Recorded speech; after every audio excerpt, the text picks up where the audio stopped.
Chronic stress is relentless and it will kill you if you don't put a stop to it. I'm Dr. Borja Bandera, a physician specializing in endocrinology and nutrition, and today I'm going to teach you how to detect what I believe is the worst health problem we face as a society. Yes, nowadays chronic stress is your biggest threat, for 3 reasons that are very clear to me. First, it can kill you silently, because over time, you stop noticing that you're stressed. Second, it's a vicious cycle that perpetuates itself. Stress leads to more stress. That is, when you're in it, everything works against you to break free from the inertia of addictive chronic stress. Third, it's a structural problem in society. As an individual, not everything is in your hands to escape chronic stress. A lot has to do with your work environment, your family, your education, or the cards you've been dealt. But do you know what is in your hands? Do you know how to recognize that you have a problem and move toward the solution? To say, stop, I need to slow down or this will destroy me. It's at this point that many of you contact me asking for help to recover your health. There are some very obvious signs of stress. Tachycardia, motor tics, I get some from time to time, amenorrhea in women, low testosterone in men, erectile dysfunction, muscle fasciculations, irritability, headaches, or simply anxiety. Today we're going to look at something much more interesting than this. Signs and symptoms that we rarely associate with chronic stress. Anyone who can recognize them has a very important competitive advantage. You're going to see up to 10 of these signs. If you have more than 5 at the same time, you probably suffer from this modern ailment, and then your top priority in life is to regain balance. Let me know in the comments how many of the 10 you think you suffer from. But first, what exactly is chronic stress? Everyone talks about it, but what is it? Well, it's very simple. It's the inability to turn off the adaptive response we call stress. When your body has trouble getting out of the stress response, the fight or flight response, all your organs and systems start to deteriorate at a very fast rate. The neurohormonal stress response is only beneficial when it has a clear beginning and a clear end, when it is very limited in time. If that's the case, stress is positive. It sharpens your physical and mental abilities, it doesn't diminish them. When this response doesn't have a break for clearly defined reasons, that's when the problems you'll discover today arise. You might ask, Borja, how do I know if I have chronic stress? Is there a test for it? Yes. No. This is the hardest question to answer. What you generally have to do is integrate objective and subjective data.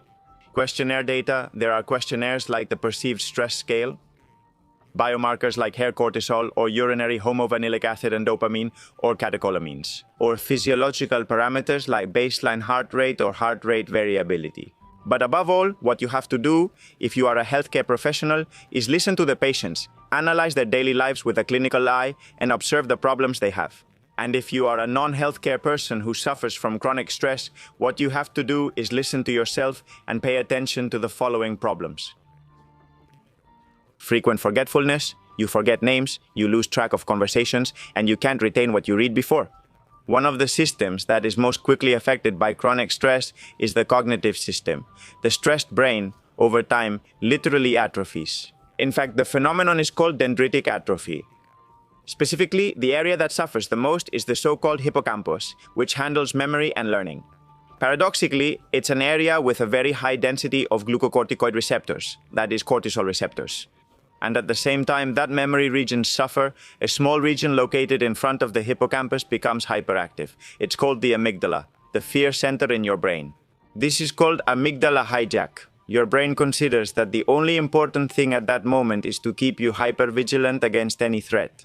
And remembering your friend's name, where you left your keys, what you're going to do next weekend, or your shopping list is completely irrelevant to your survival.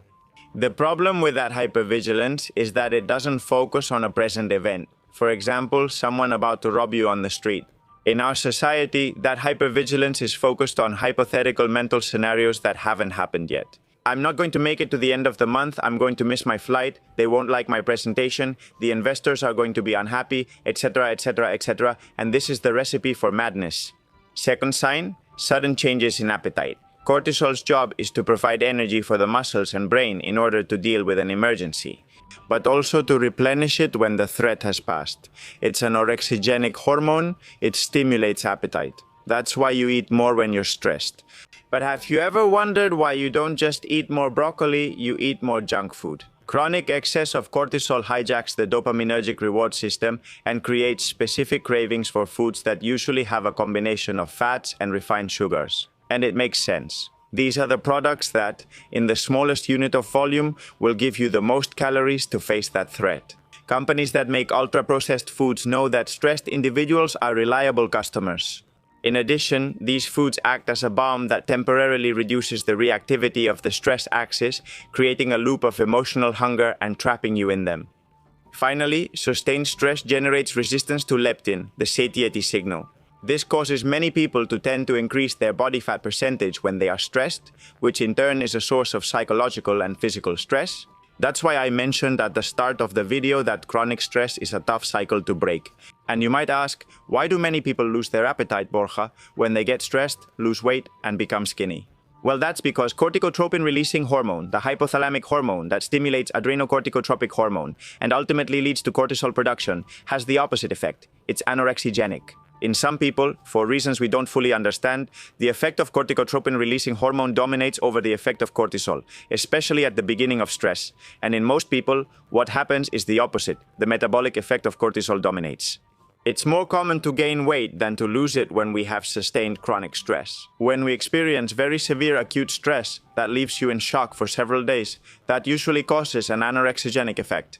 That's why you can lose weight in those cases. Third sign. Jaw tension.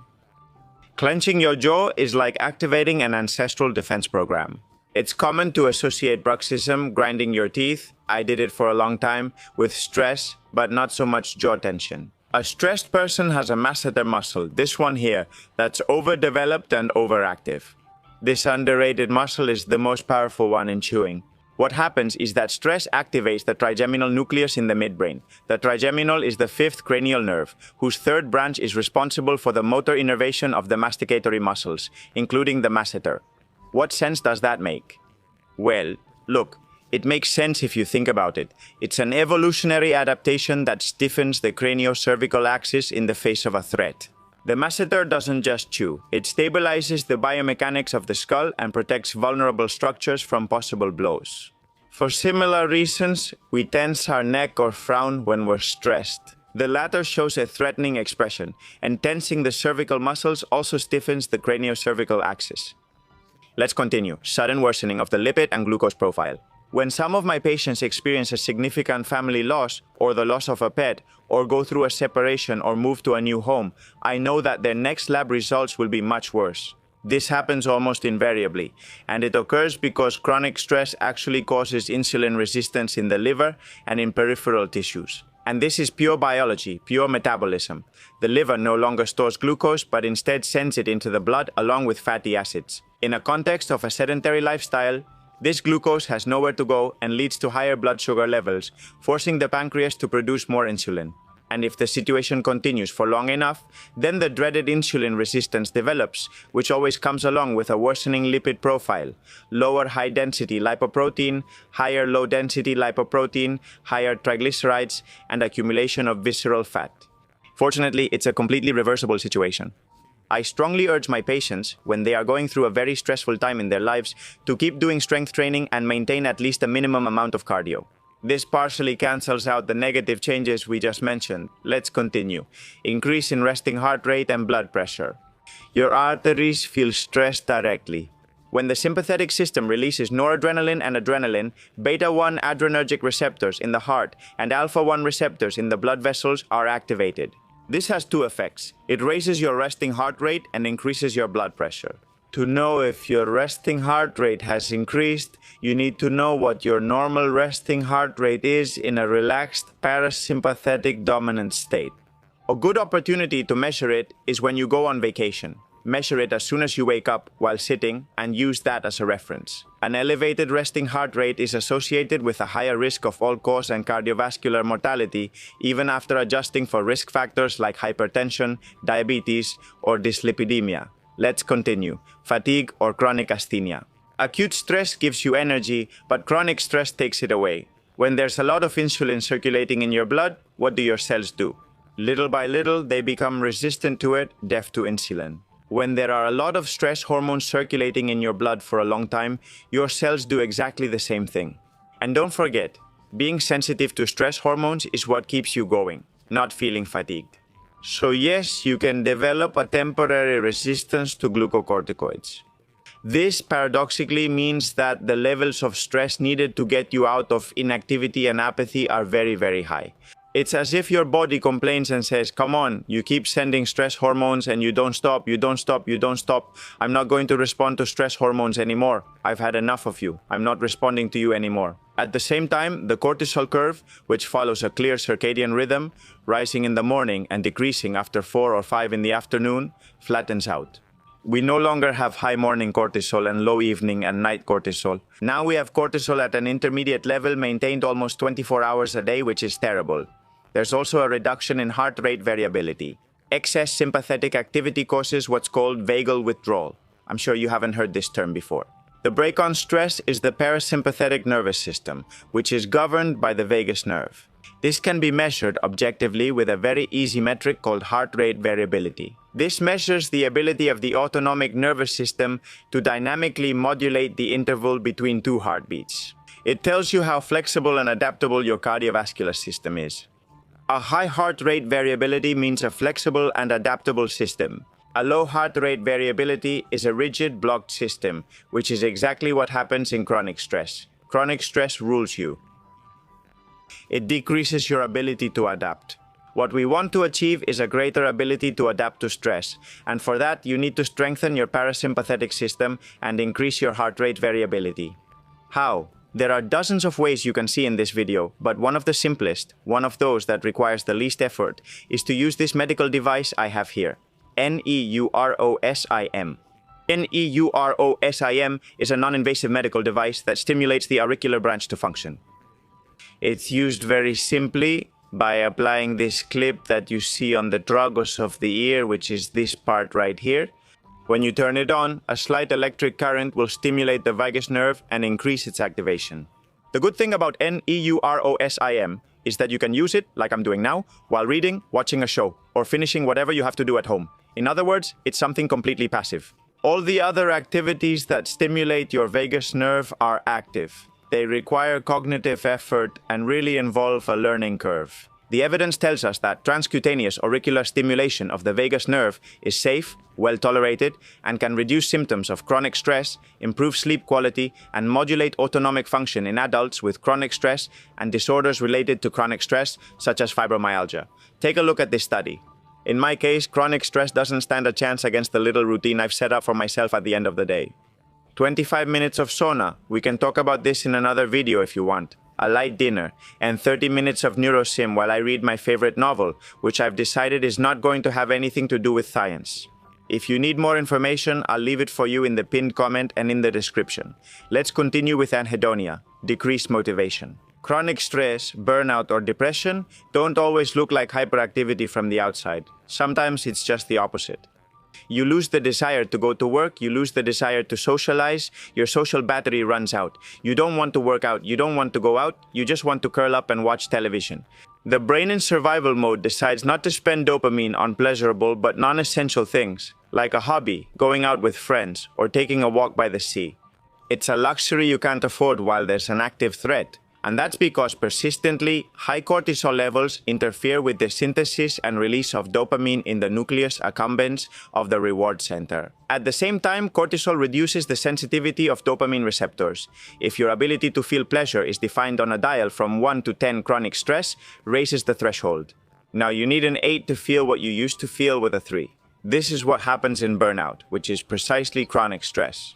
Being indifferent to things that used to make you happy is another symptom of chronic stress. Discomfort with doing nothing. Do you feel uncomfortable when you're not doing anything? Do you feel useless when there's nothing? Nothing to do, nothing to achieve, no task to complete. The addiction to chasing, producing, and achieving, although praised by society, is not good for your health. In the moments when you're not doing anything, your body is doing everything. You're repairing structures, you're recovering your cognitive reserves, you're resensitizing hormonal receptors, you're solving problems unconsciously without even realizing it. You're integrating experiences that would otherwise get stuck and cause suffering. All of this happens when you do nothing, so I encourage you to, at times, do nothing. Doing nothing from time to time is very healthy. Repeated viral infections. The idea that your defenses go down when you have chronic stress is correct but incomplete. What chronic stress does is shift the so-called Th1 Th2 balance toward Th2, which suppresses cellular immunity, the one responsible for killing viruses, and promotes low-grade systemic inflammation that depletes your immune system's resources. This allows, among other things, opportunistic and latent viruses like herpes to reactivate easily. That's why you may have had shingles during periods of stress. But also common respiratory viruses, like the cold or flu, for example. And what is this Th1, Th2? Well, they are types of immune responses. The Th1 response is the most direct, combative, like hand-to-hand combat the infantry soldiers. It is activated against viruses or intracellular bacteria. Whereas the Th2 response is more refined, it's responsible for stimulating the production of antibodies that target an objective from a distance. It's like the artillery, the missiles. With a predominance of Th1, there is excessive inflammation, and there may be a predisposition to autoimmune diseases. There is strong inflammation and acute inflammation. When there is a predominance of Th2, we are more predisposed to chronic and persistent inflammation, allergies, asthma, or hypersensitivity. What happens is that when Th1 goes up, Th2 goes down, and if Th2 goes up, Th1 goes down. Have you noticed that when you're going through the flu, your allergy temporarily goes away? That's why. This is the reason why chronic stress makes you more susceptible to any seasonal virus that's in the environment. If in the last quarter you had more than 2 or 3 viral infections, it's a very good indicator of chronic stress. Diarrheal stools. If you're someone who thinks it's normal to have poorly formed, diarrheal, or always soft stools, then you should reconsider your relationship with stress. As you know, the digestive system and the nervous system are closely related and connected by the vagus nerve and the sympathetic system. That's why your stomach hurts when you get upset or receive bad news. And that's why you always go to the bathroom before a competition or an important exam. Chronic stress inflames the intestinal wall, increases the permeability of the intestinal barrier, reduces the efficiency of nutrient absorption, and draws water into the digestive lumen. They are diarrheal and poorly formed. If you want a video about what I would do to recover from chronic stress or an emergency plan, leave your request in the comments. See you in the next video, a big hug, and keep empowering yourself.